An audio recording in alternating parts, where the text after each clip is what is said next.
Hello everyone, Arlisha here and welcome to another video. Lately I've been going through that oh so familiar cycle of feeling uninspired. Like when I try to think of ideas of things to make or things to paint, nothing really sticks and I don't want to do anything enough to actually do it, which isn't just an art block thing, it's also just like a mental health thing, but it's a very familiar cycle. And it's happened so many times at this point that it almost feels weird to talk about it like a novel thing. But it's been a long time since I've made a video about the umbrella category of art block. So today I want to talk about a specific way that I fight that, in particular with using specific supplies. So sort of comfort supplies, like things that I always enjoy using, and I don't use them all the time, but when I do, I really love them. So starting with pencils, I have really been loving over the last couple years the Blackwing pencils. These are two specific Blackwing pencils. This one, the Blackwing, I think it's called the Blackwing Palomino. It's like a softer pencil, so it has like a wider value range, and I've been using it a lot. I love it for sketching and for making thumbnails. The other one's a bit harder, and I use that to actually do my final sketches that I'm going to paint on. Speaking of paints, the watercolor set I'm getting out today is one that you probably recognized right away. This set had like this boom of popularity like 5 years ago, maybe. I think it's still pretty popular because it's affordable and it's so fun. And that's the Kuretake Gansai Tambi paints. And even though I've mentioned before, I don't necessarily recommend these for beginners because they lift very easily and the colors get muddy quickly, but it's just part of how Gansai paints are made. They're made to work differently from other types of watercolors, and I know that, and I know that if I try to use them as I would a lot of my other paints, that it causes me stress. But when I actually embrace this set for what it is, it's always fun, it's always enjoyable, and it's a set that I love to get out when I want to just work on something loose and to put big blobs of really bright, saturated, like a lot of paint down on the page at once. These are paints that I love to get out to do that. I'm also using my Daler Rowney graduate sketchbook, which, as you can see, is not a huge fan of watercolors, but that's actually a little trick that I really love. When I know that my paper is not going to be very friendly towards the medium that I'm using, it allows me a bit more freedom to just loosen up, make a big mess, and to not think of the sketch as something very, very precious.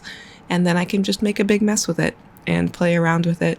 And a lot of times I'm able to find something a little bit special that I wasn't necessarily anticipating in that little experiment.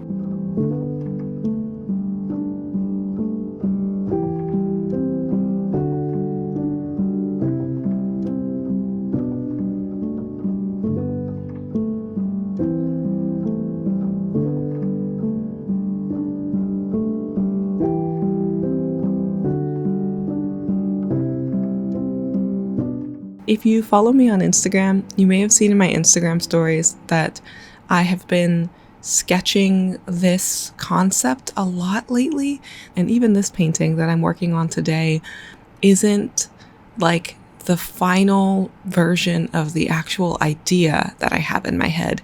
I will say that this is a really rare occurrence for me to go back to a concept over and over again, even if it's just in small sketches. Usually I do like a thumbnail sketch and then I paint it and then I move on. But there's something about this particular reference photo that I have just been so entranced by.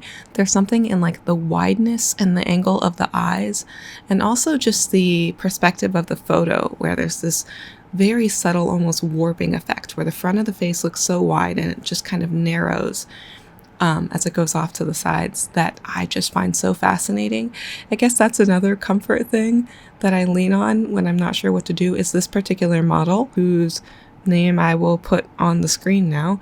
I have used them as reference multiple times, and I'll try to find some examples to show you where I was inspired by like different reference photos of this particular person, and so I have painted them more than once, and it's usually not a very good likeness because that's not really my goal. Most of the time I find a particular aspect or facial structure or the angle or the mood and atmosphere, and I draw more on that than on trying to, create a likeness of the person. So this person is one of my favorite models to draw and to paint, which is another thing to add to the list of comforting things I like to do when I'm feeling blocked or not entirely creative. I don't always lean on comfort when I'm feeling blocked or I'm not really sure what to make. Sometimes I need to just go completely out of the box, switch mediums, try different subject matter, or even just work on a different creative hobby. Like I really like to knit and I like to write, and sometimes I just need to play video games for a little while. Like switching up the outlet can be really helpful. But when I am looking to lean in that sort of comfort zone, it's not necessarily about a new thing. So I'm not going out and buying new art supplies to try to break that cycle. I'm just going back to something that I loved in the past and kind of walked away from, and then reconnecting with that art supply or set of art supplies feels really special. So far on the list we have the Blackwing pencils, the Kuretake Gansai Tambi paints, this particular person that I'm using for reference today. I love getting out my calligraphy brushes, and the brush that I'm using right now is an Art Secret Quill Brush. I think I got it from AliExpress. I have two of these, a larger one and a smaller one, and it's just such a fun brush. I can get like a really fine point with it, but it's also like my favorite brush to use for hair because there's so much variety in like line weight, but it's also a little bit rigid, like just a little bit rigid, like it springs back, so it's not super difficult to use because it's not very soft. And I almost forgot to talk about this little palette.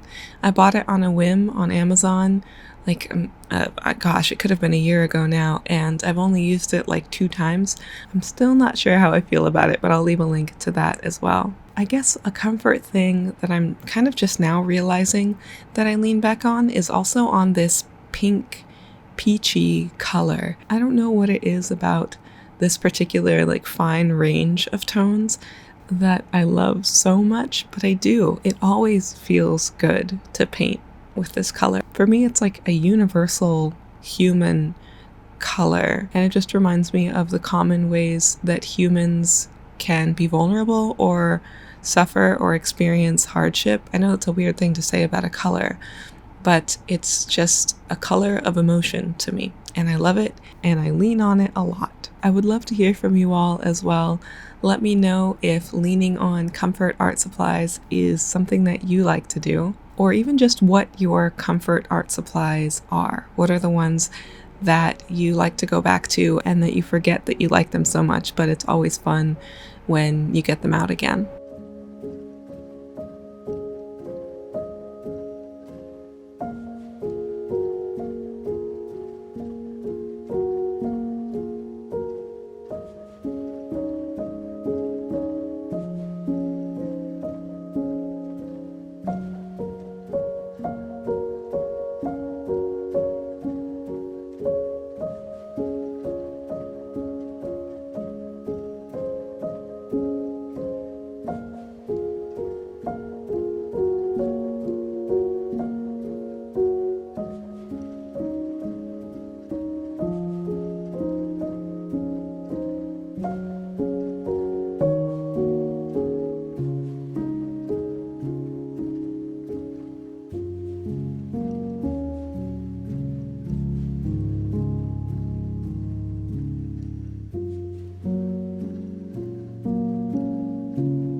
Let me know what you think about this particular strategy for like renewing creativity and that feeling of inspiration.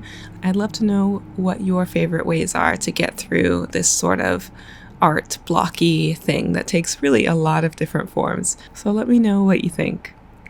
As always, a huge thank you to my members here on YouTube and my patrons over on Patreon. This piece will be featured as the high-resolution digital download for the month of January, and that is up on Patreon now, so you can check that out if you're interested in that or any of the other fun little behind-the-scene things I share over there. Thank you all so much for watching. I can't wait to hear about your comfort art supplies, and I will talk to you next week. Bye bye.